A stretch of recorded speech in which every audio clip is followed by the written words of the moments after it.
Hi, I want to go over a few thoughts for week 7 and week 8 of Lost Tools of Writing. Starting with week 7. In week 7, the tool of comparison was introduced and practiced as an invention aid. Remember, we have invention, arrangement, and elocution. So the 5 common topics fall into the invention phase of writing. And of the 5 common topics, one of them is comparison. When you're comparing two terms that are either similar or not similar. We taught the students that when you are comparing terms in your issue statement, your weather statement, your terms are nouns, and you want to compare either 2 nouns within your issue or 1 noun in your issue with something else outside of the issue, but maybe within the story or even outside of the story, or the whatever the argument, if you're writing a persuasive essay, whatever that is, whatever pertains to the matter that you're addressing. So for example, in the weather statement or the issue statement, whether Uncle Andrew should have played with magic, played meaning, experimented, dabbled, see what would happen if Polly touched the ring type thing. Uncle Andrew and magic are the 2 terms that you could compare. You could compare these 2 terms, or you could pick one of the terms and compare them with something else.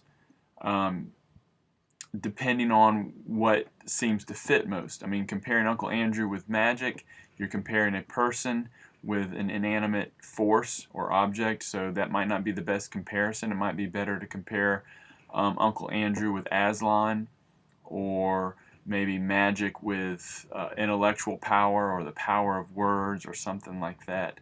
And then remember what these common topics like comparison are made for.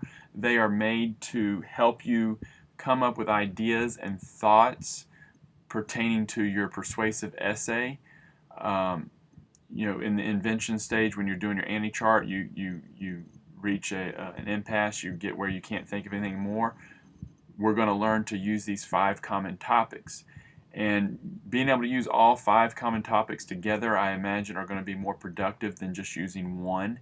Right now, we're learning to use one at a time.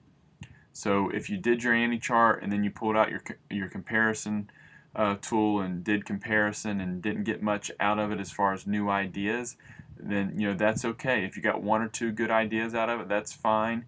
When we combine the 5 common topics together, we're going to be able to come up with more ideas. They're going to give us direction. They're going to help us be more focused.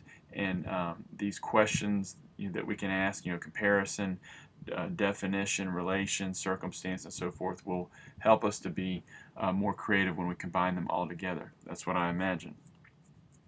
Okay, so that's comparison. And then in week 8, we learned about the Exordium. An Exordium is part of your introduction that is designed to draw in your reader, to get them to warm up to you, to get them to be interested in what you have to say. And there's many exordiums that you can use.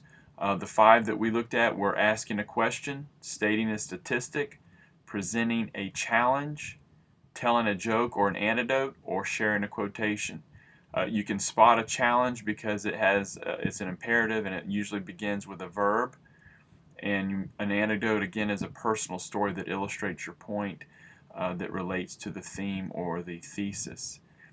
And then I'm running out of time, but I'm going to pull these examples up of a challenge, a statistic, a quotation, a joke, an anecdote, and so forth, that you can look at those. Okay, I hope that you find something in